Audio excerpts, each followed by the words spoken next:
Breaking news చూస్తున్నాం. ఎమ్మెల్యేల party ఫిరాయింపు కేసుపై కాసేపట్లో సుప్రీంకోర్టులో విచారణ జరగనుంది. ఈ కేసును న్యాయమూర్తులు గవాయ్, అగస్టిన్ విచారించనున్నారు. తమ పార్టీ నుండి కాంగ్రెస్ లో చేరిన ఎమ్మెల్యేలపై చర్యలకు పిటిషన్ వేసింది బీఆర్ఎస్. నిర్ణీత వ్యవధిలో స్పీకర్ నిర్ణయం తీసుకునేలా ఆదేశించాలని పిటిషనర్లు కేటీఆర్, కౌశిక్ కోరారు.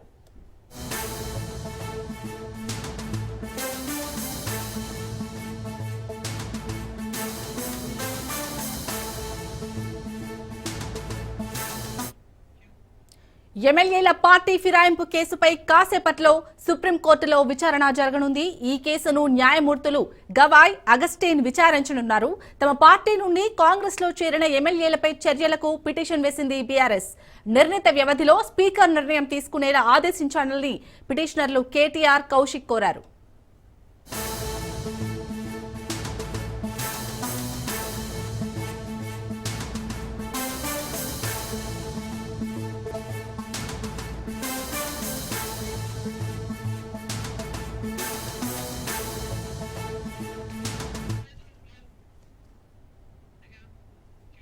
రైట్, ఇక ఎమ్మెల్యేల పార్టీ ఫిరాయింపు కేసుపై సుప్రీంకోర్టులో కాసేపట్లో విచారణ జరగనుంది. దీనికి సంబంధించి పూర్తి డీటెయిల్స్ మా ప్రతినిధి సైదులు అందిస్తారు. సైదులు చెప్పండి, మరి కాసేపట్లో ఎమ్మెల్యేల పార్టీ ఫిరాయింపు కేసుపై అయితే ఇటు విచారణ జరుగుతుంది సుప్రీంకోర్టులో. ఎలాంటి తీర్పు వెలువడే అవకాశం ఉంది? అప్డేట్స్ ఏంటి?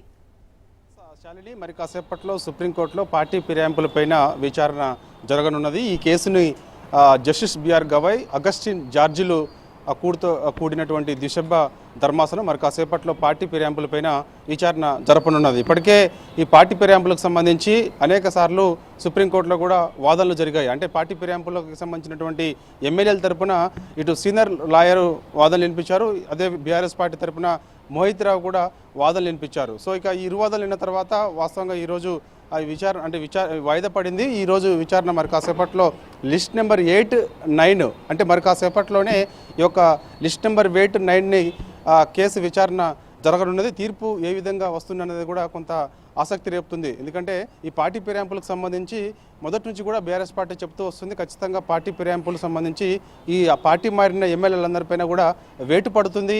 ఖచ్చితంగా రానున్న రోజులలో ఉప ఎన్నికలు ఖాయం అని చెప్పేసి కూడా అనేక సార్లు కేసీఆర్ కూడా చెప్పారు. సో ఇక ఖచ్చితంగా బీఆర్ఎస్ పార్టీ తీర్పు అనుకూలంగా బీఆర్ఎస్ పార్టీకి వస్తుందని, అంటే తీర్పు అనుకూలంగా అంటే ఖచ్చితంగా పార్టీ మారిన ఎమ్మెల్యేలపైన అనర్హత వేటు పడుతుందని చెప్పేసి బీఆర్ఎస్ పార్టీ చెప్తున్నది. కాబట్టి ఖచ్చితంగా మరి కాసేపట్లో వాదనలు కూడా జరిగే అవకాశం ఉంది. బీఆర్ఎస్ పార్టీ తరఫున వాదనలు వినిపించేందుకు మోహిత్ రావు కూడా ఉన్నారు.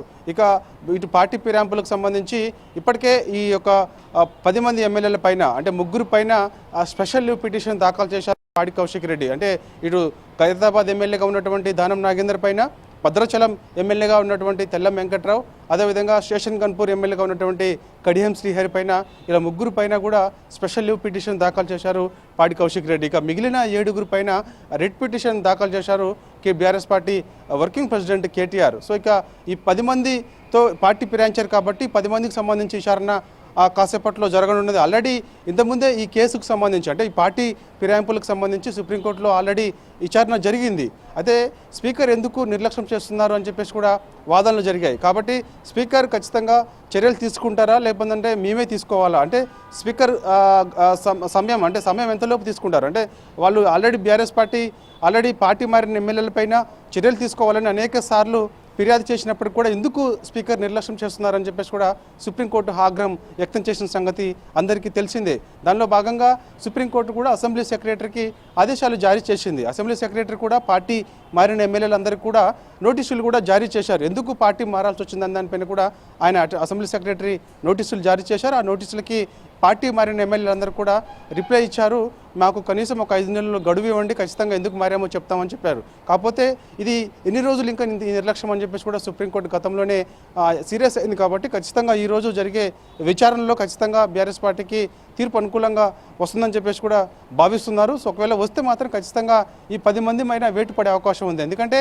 అందులో 2 మాత్రం, అంటే ముఖ్యంగా దానం నాగేందర్ ఖైరతాబాద్ ఎమ్మెల్యేగా గెలిచినటువంటి, అంటే బీఆర్ఎస్ పార్టీ నుంచి గెలిచారు. ఆయన గెలిచిన తర్వాత అధికార కాంగ్రెస్ గూటికి వెళ్ళిన తర్వాత మళ్ళీ అధికార Congress party Congress party B form నుంచి ఆయన సికింద్రాబాద్ ఎంపీగా పోటీ చేశారు. సో ఈ ఆధారాలన్నీ కూడా ఖచ్చితంగా సుప్రీంకోర్టు ముందు ఉండే అవకాశం అయితే కనిపిస్తుంది. సో ఈ విధంగా 10 మంది ఎమ్మెల్యేలు ఎవరైతే ఉన్నారో వారిపైన ఖచ్చితంగా వేటు పడుతుందని చెప్పేసి బీఆర్ఎస్ పార్టీ చెప్తుంది. కాబట్టి చూడాలి మరి కాసేపట్లో లిస్ట్ నెంబర్ 8 and 9 ఈ మెన్షన్ చేశారు. కాబట్టి బీఆర్ఎస్ పార్టీ తరఫున సీనియర్ అడ్వకేట్గా ఉన్నటువంటి మోహిత్ రావు మెన్షన్ చేశారు. కాబట్టి మరి కాసేపట్లోనే ఈ యొక్క ద్విసభ ధర్మాసనం జస్టిస్ బిఆర్ గవాయ్, అగస్టిన్ జార్జిలతో కూడినటువంటి ఈ యొక్క ద్విసభ ధర్మాసనం విచారణ జరపనున్నది. జరిపిన తర్వాత ఇక తీర్పు మరి ఏ విధంగా వస్తుందనేది కూడా కొంత ఉత్కంఠ అయితే నెలకొందని చెప్పవచ్చు. శాలిని, సైదులు, సుప్రీంకోర్టు ఇచ్చే తీర్పు ఎన్నికలపై ఎలాంటి ప్రభావం చూపే ఛాన్స్ ఉంది?